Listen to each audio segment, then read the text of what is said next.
RDC est une et indivisible. De la population et de tout le monde, c'est qu'il faut tout arrêter pour faire face à cette situation. Et que nous ferons de cette terre richement bénie un réel havre de paix, de prospérité et de progrès social.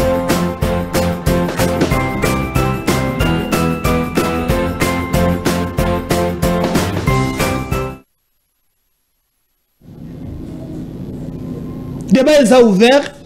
Confusion ezali mingi nani ya ko remplacer cardinal Ambongo. Awa po balobeke ya kokoma pape. Ba congolais bazo telemela ye batolebe eza confusion Ambongo a mérité à la pape te. Pourquoi? Ba muso balobi soki akomi pape eza lokumu ya Congo tala kaka Congo tobimisi pape. Alors, je crois dans le passé, il y a Mayematali, Pape Mwindo, Basi Baleki, Mibale, Balandeli, Bezali, Mindele. Qu'est-ce qu'il faut faire? Opposition, Ezali Makasi. Ferme, il y a Moïse Katumbi, il y a Vutuka, Ezali Nakatanga, selon Bandeko Bazali Kuna, Balobi qui va perquisitionner Yango, Bazali ko contrôler Yango, Bayebaza Kuna. Balobi ke ezali mabe makas eza lolenge ya kobanga Katumbi tope kosala makambo ya mabe.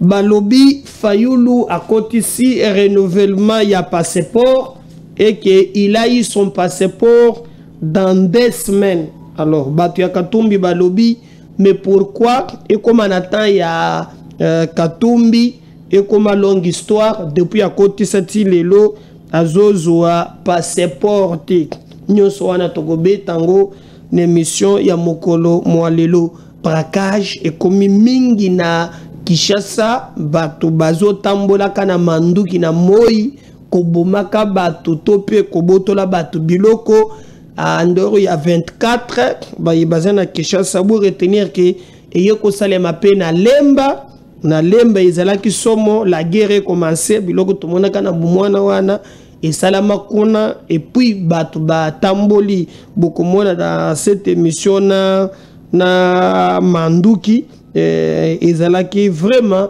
na nyonso oyo to ozali ko mona nyonso kaka na émission oyo ya mokolo mwa lelo pour retenir aussi que sima ya kosala makambo basali ba dongolo miswana ba kangi bango. Est-ce que je peux parler avec les images au même moment que nazali komona est-ce que beaucoup peut sanga place bato bazé kokota na lemba na lemba ba zali kokota ba criminel wana ba muso bazo matana ba moto voilà par exemple au bozo moneza na lemba beaucoup mona comment bazali ko est vrai bazali ko est vrai ba koti kuna na manduki beaucoup mona film ko sala mawana Maman wana pe est-ce qu'ayeba kito ayeba kite maman zote kapé netulubilu nono antozo comprendre te tala bato moto très bien na ba casque bombi longi mosusu ye wana batelemi opération quand tu filmes non la guerre est commencée bazo tala très bien nana kobeta chita sima bozo monango très bien boko mona bango bazo le kana manduki wana kala mingi te net en plein capital na moi. Voilà, vous avez très bien. Maman, c'est Tazoki, ma bangoan.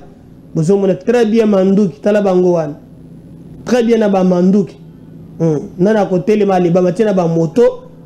Comment école salema na moi na facilité nyonso. Bongo wana bazo kende, je crois. Bozo mona bango très bien bakei. Et comme quoi salema trop. Alors, et bandela kamingi. Mais beaucoup landapé après na émission oyo na koche la bino ba eko kanga bango au moins bakangi bango je crois si je parle le même langage illustré ngapé image voilà bango wana o bomona ki bazo est-ce que ça bango pe bilongi yango balobi ça bango bon peut-être kendenge bazali bango wana beaucoup mona bako kanga bango TV za radio te on suit cet extrait on va revenir juste après. Commissariat provincial ya police ya ville ya Kinshasa euti kotia maboko na babandi armé oyo bozo komona la commune ya Lemba, adjudant Mbelo, bakangi bino bosali nini? Bakangi biso po tobanda kometa crime tobanda kosala na baninga kokotela bachargeur na batoshop kokotra bango bacommune différent. Ofumula oze kwa nauti. Oza ofumula uti. Osuye vile unawe. Baoyete, abaoyete. Tutuka ngamezo ya. Bazi. Ils ont commencé à tirer pour disperser les gens, chose qui a été réussie. Ils sont entrés à la pharmacie, ils ont pris l'argent, ils ont pris les téléphones. C'est en sortant qu'ils ont vu un motocycliste qui passait. Commissariat provincial ya police ya ville ya Kinshasa euti kotia maboko na babandi armé oyo bozo komona. La commune ya Lemba, adjudant Mbelo, bakangi bino bosali nini? Bakangi biso po tobanda kometa crime tobanda kosala na baninga kokotela bachargeur na batoshop kokotra bango bacommune différent. Ofumula oze kwa nauti. Oza ofumula uti. Osuye vile unawe. Baoyete, abaoyete. Tutuka ngamezo ya. Bazi. Ils ont commencé à tirer pour disperser les gens, chose qui a été réussie. Ils sont entrés à la pharmacie, ils ont pris l'argent, ils ont pris les téléphones. C'est en sortant qu'ils ont vu un motocycliste qui passait. Donc, Kinshasa comme bongo, to comme ko vivre yango ndenge tozali ko mona na abino. Alors, Félix Tshisekedi sur la déclaration des principes avec le Rwanda. Donc, Batu Balobi, surtout, baza proche na badongolumi suna ba Rwandais, Balobi oh non, Tshisekedi a teki ba minéré et que États-Unis Balobi ezali kokokana na oyo Sarkozy alobaka qu'il faut bon gérer ba minéré na bino ensemble. Toujours manipulation. Aux États-Unis, aza clarté, eza makambonete ya manipulation. Mais quand j'ai fait cette émission, vous voyez que aux États-Unis, et le orientaka, c'est le Sénat. Le Sénat américain, baouti kozwa une résolution. Bazou une résolution. Contrairement, non, bazo manipuler bien dans les réseaux sociaux. Le Sénat américain, bazou mukanda bozali komona wana, bazo senga manduki ele la lisusu te. Yami bale Sénat américain lobby Kagame Mobomi et Sengeli a retiré ba militaire na ye na Congo. Le Sénat américain fandi wana te lobby en dehors ya owana baza pena obligation na ndenge bazaleli ba nyonso bazali ba crime balandela bango ba sanctionner bango pe ba condamner bango. Il est allé plus loin jusqu'à na kosenga ba biloko oyo to zaliko loba na moya le donc biso tozo kanisake qu'on ne vous manipule pas. Qu'on ne vous manipule pas. Comment lelo par exemple ba minerango banda à l'est on viole, on tue et tous en incapacité banda plus de 30 ans toko kakakozo ba minéré to contrôle kayango te. Mais avec l'Angola eza na état ce qu'on appelle port ya lobito. Oyo kobanda ko permettre parce que jusqu'à présent tozala kaka na nzela moko oyo ba minéré na biso bimelaka. Mais balingi lelo ba relier ba pese biso ebimatina port ya lobito nzela ezala et na zone wana baluka ndenge nini bakoki ko sécuriser parce que bango pe bako investir. Tango bako investir, c'est du gagnant-gagnant. On va transformer le minerai sur place ici et cela nous permettra que makambo tambola normalement ndenge et longo ba le reste est en manipulation. D'ailleurs, il fallait que le président de la République, Sali Mikolo Belé, a se prononcé trop sur ces sujets.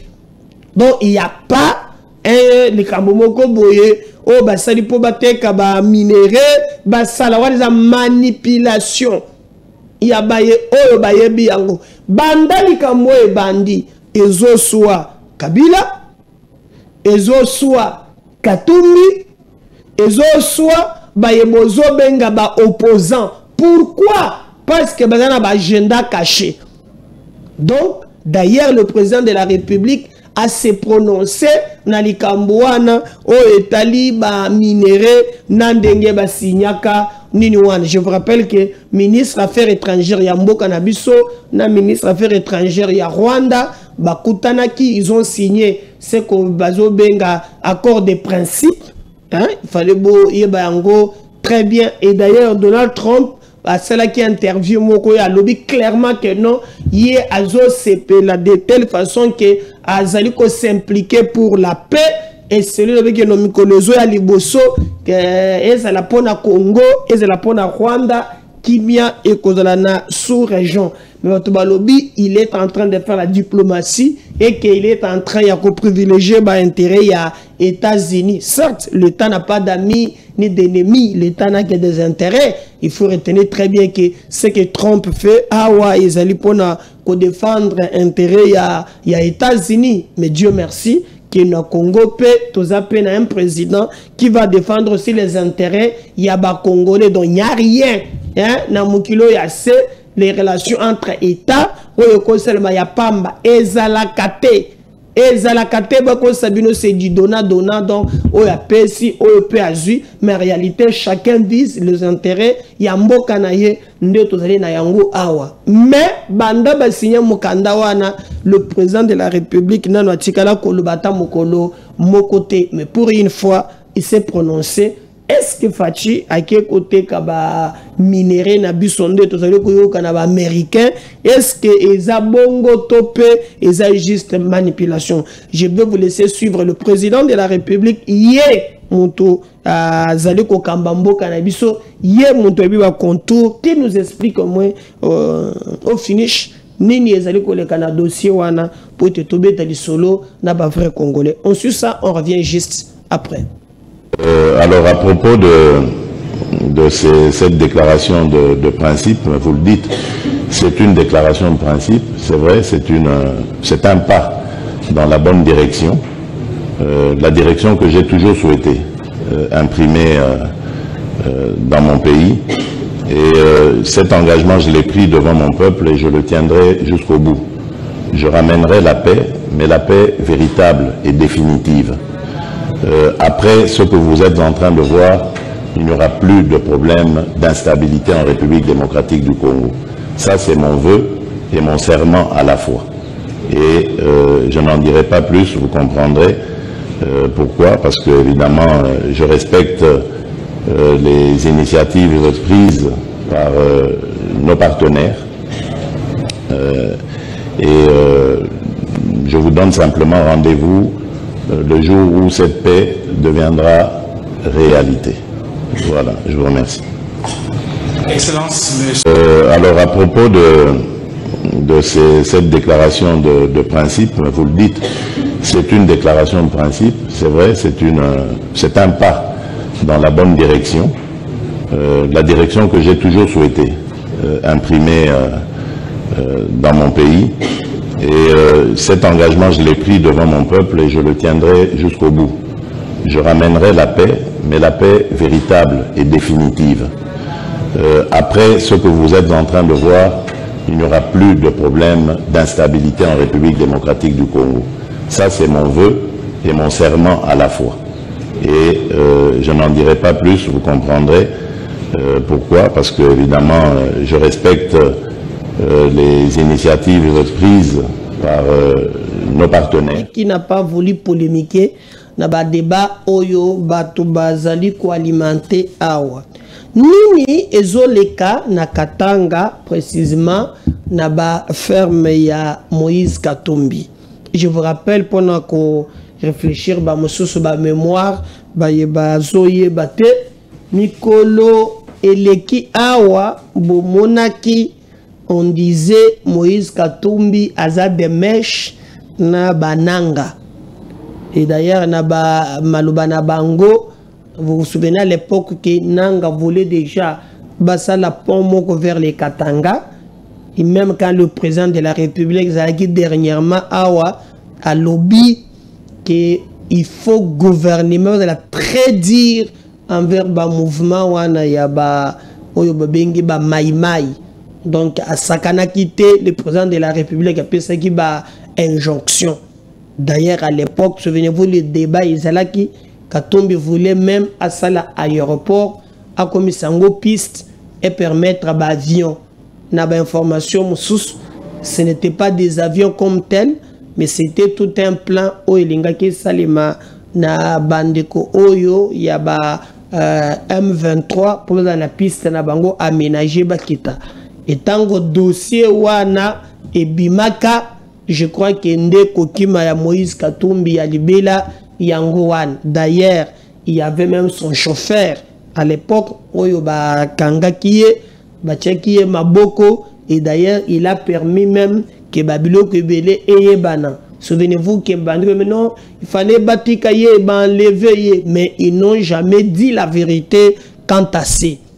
Lelo, comme Makambu Makapamba te, awana Kishasa boyebi très bien que ba réussir ko kanga même dans ba ballon ya ba tenue militaire où ils allaient na limité awa il fallait ba perquisitionner même Kingakati, il y a même un communiqué Pesamaki il y a ba réalité belé na babilo ko bombama ebelé nde maintenant ya mbala oyo est tombé na ferme ya Moïse Katumbi pour Kabila Zala Kashamata Katumbi Zala Soki na Vutuka.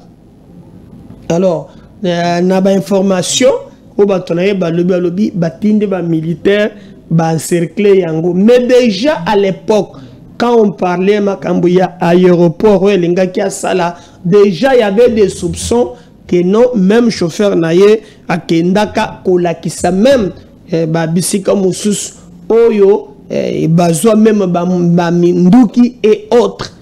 Alors, pourquoi les lots basés qu'on s'agiter directement to moni bato bandiko loba loba bato bandiko tchaba makelele agitation mokono nous avons dit ça ne sert à rien.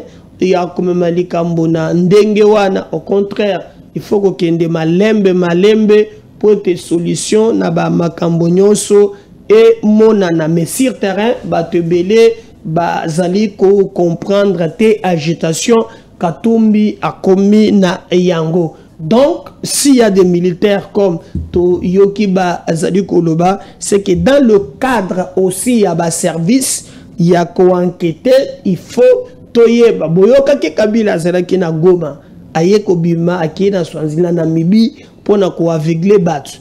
Mais le projet en réalité est un projet à Katanga. C'est pourquoi on a dit même que non, salut résurgence, il y a Maïmaï et Zapambate, ils ont planifié. Moi, Biloko, na Makambo Moko, au Bango Bazo, ça la sur terrain. Bien que, comprendre que la plupart est aussi batté. Alors, comment le faire? Il faut utiliser des méthodes de pyramide diaboliques. Bango pona bango ata makila etangi problème te mais yé à atteindre objectif o yé azali penza ko bundela. Donc tokobeta masolo mingi bande konanga qu'est-ce que comme la Moïse Katumbi en tout cas batunaye bazali ko loba mingi. Je vous ai même dit que moko ya baye bazali qui très proche na ye Peter Tiani même il y a zali ko to mutu a parti te mais lui soutenir kaka Katumbi. Mais Mikolo, bazo finga batali ko attaquer. Pourquoi ils pensent que toujours on parle pas des idées et c'est toujours l'argent il aurait pris 100 000 $, nde ya Katumbi, tout ça, bah, contre-vérité, ezali et belé. Mais en réalité, Nandenge Makambo ezali kokende, Moïse Katumbi azali koakize que bazali ko s'acharner, bazo pese passeporte. Pour bomona kazala ka séparatiste. Bomona ki batu moko ba telemaka ba soutenir mboka baza ba catholique. O ba grand Katanga. Lelo pe dans le jeu de Katumbi, bulanda ba papa oyo. Nous le grand Katanga, biloko ko selaka mokolonine. On suit ça, on revient juste après. Déclaration d'indignation. Nous, les notables katangais, réunis au sein de la cellule de coordination des notables katangais, exprimons notre indignation profonde face aux actes de vandalisme et de sabotage récemment perpétrés contre des figures majeures de notre communauté, à savoir 1. Son Excellence Joseph Kabila Kabange, sénateur à vie et ancien président de la République. Ferme des domaines touristiques de Kingakati à Kinshasa, ferme de Kundelungu dans le Haut-Katanga et propriété privée sur la 18e rue à Limité industriel. 2. Son Excellence Moïse Katumbi Chapwe, ancien gouverneur du Katanga et candidat à la présidence de la République. Ferme agricole de Futuka à Lumbashi. Ces intrusions, menées par des individus armés, non autrement identifiés et sans ordre de mission régulier, violent les principes fondamentaux d'un état de droit. Les actes constatés incluent la tuerie de bétail, à savoir les vaches, le vol de téléphones, panneaux solaires et ordinateurs, et l'emport illégal des véhicules et équipements divers. Constat majeur, atteinte à la paix sociale, à l'unité nationale et au vivre ensemble. Diffusion de haine tribale et stigmatisation communautaire. Menace grave contre la cohésion nationale. Déclaration officielle. 1. Condamnation ferme des actes barbares visant les biens des deux excellences précitées. 2. Exigence immédiate d'explications sur les auteurs, mandataires et bases légales de ces intrusions. Affirmation solennelle.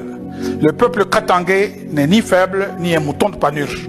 Il est vigilant, déterminé et prêt à défendre sa dignité par tous moyens légaux. 3. Appel à l'ouverture d'une enquête indépendante pour 1. Identifier des responsables, évaluer les préjudices et appliquer les sanctions appropriées. 4. Mise en garde contre les conséquences catastrophiques d'une politique de division. 5. Invitation à toute la population katangaise à s'unir dans la vigilance et la résilience, refuser la provocation et défendre dans l'ordre et la dignité l'héritage de nos ancêtres. Conclusion. Fidèle à ses valeurs de justice, de probité morale, de tolérance, de cohésion et d'honneur, le Katanga restera debout. Nous avertissons, l'histoire jugera chaque acte posé en ces moments décisifs. Que chacun entende notre voix et mesure ses actes à la lumière de l'intérêt supérieur de la nation. Ainsi fait à Lubumbashi, le 28 avril 2025, la cellule de coordination des notables katangais.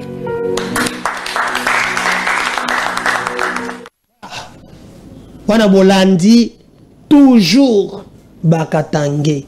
Toujours Bakatangé. Mais, ezate eza bakope na bango. Nde basele communiquer babere na téléphone. Unashikia.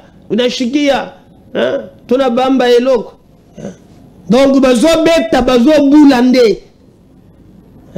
Mais ezate ke bazo le pona Bakatangé, non? Bakope na bango. Nana délégué bayaya wan. Mutu azate. Ba créer musique na bango. Babenda kabala. Mais les autres ont même intérêt à Bakatangé d'une manière générale. Et ça manipulation, il y a Sony. Il y a Sony. Nous devons être unis. Ngai na zomo na lelo. Batu bazolo Bakatumbi. Na Kabila lelo. Mais bango moko ba fundana.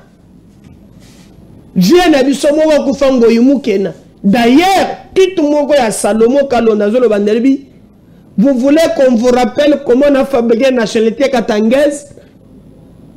Il a dit ça. Et d'ailleurs, même Katumbi a dit que Kabila Kota ou la carte ya Zaïre. C'est ce qu'il a dit. Mais comme Tozana Mboka bazo manipuler, bazo kosaka bato, ils pensent que bato bakobosa na noki, talabilo goza wono leka. C'est pas des Katangais, ça va kope na bango, kope ya bayaya wana bazo bula. Bazo bula pe na ndenga ya mabe.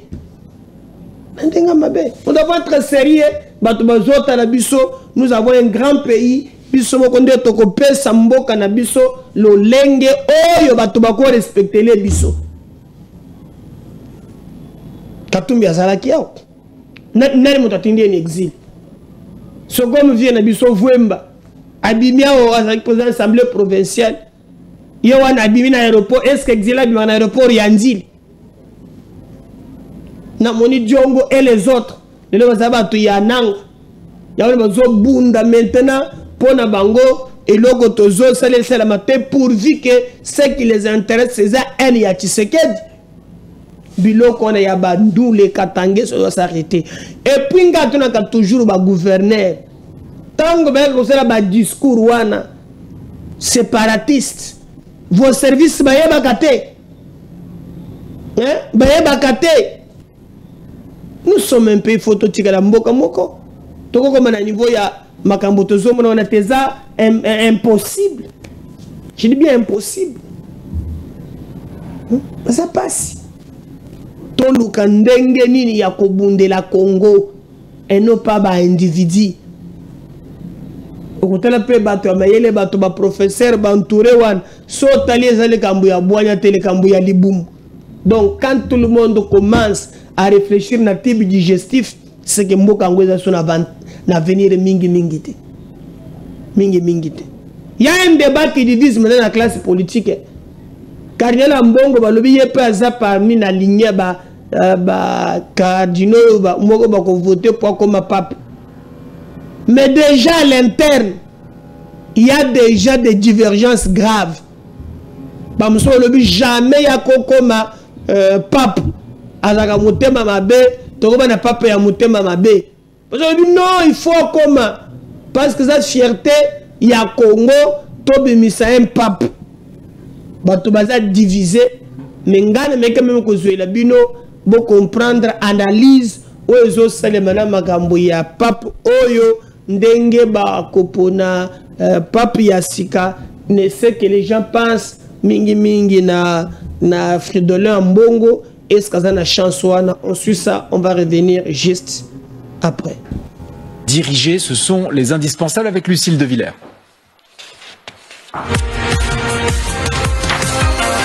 Alors, bonsoir Lucille. Bonsoir David, bonsoir à tous. D'abord, que les choses soient bien claires pour tout le monde, comment va être désigné le futur pape? Eh bien, il va être élu par les cardinaux réunis en conclave et ça devrait se tenir d'ici le 10 mai, d'après les premiers échos de la presse italienne. Dans le détail, on compte 135 de ces cardinaux électeurs. Tous ont moins de 80 ans, c'est la règle.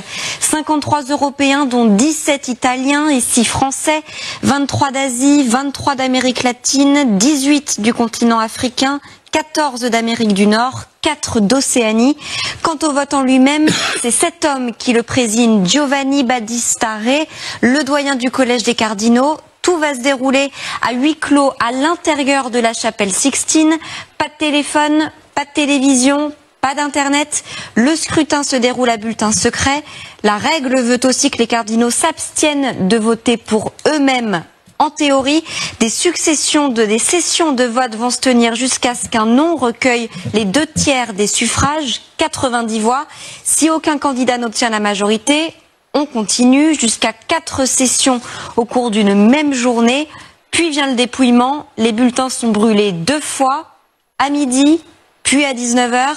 Et là, le monde entier scrute le toit de la chapelle Sixtine, car vous le savez, c'est la fumée qui s'en échappe qui indique l'issue.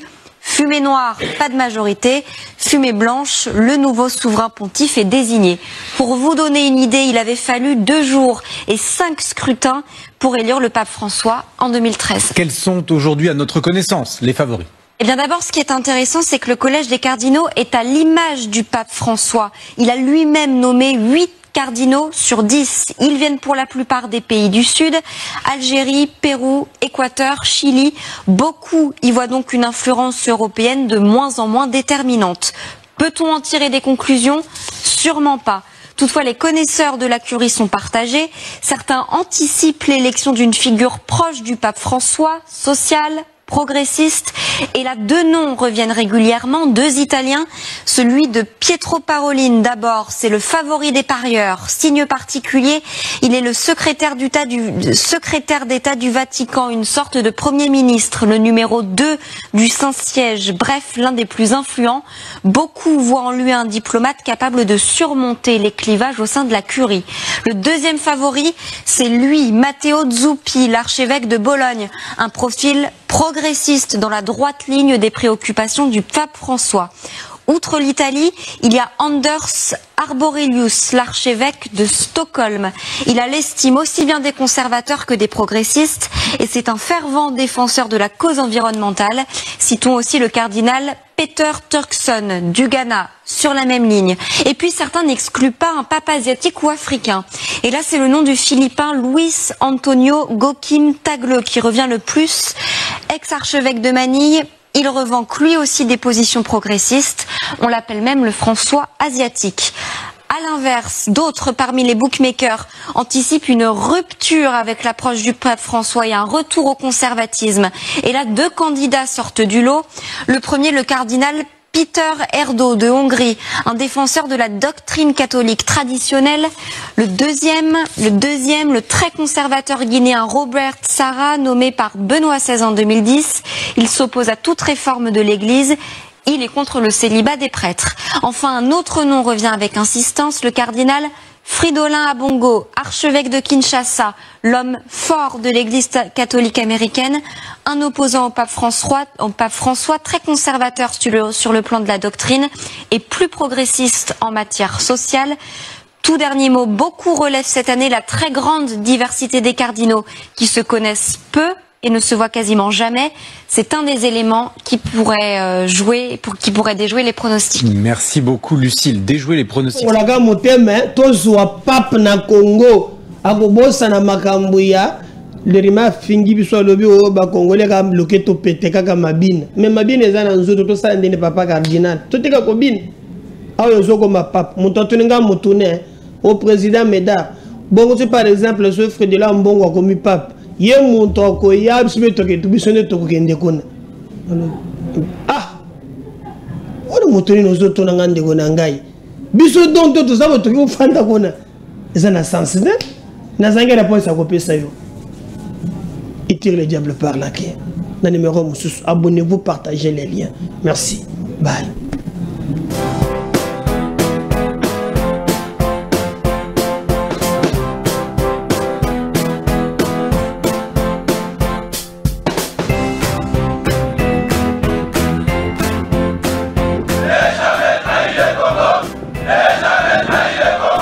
La RDC est une et indivisible. De la population et de tout le monde, c'est qu'il faut tout arrêter pour faire face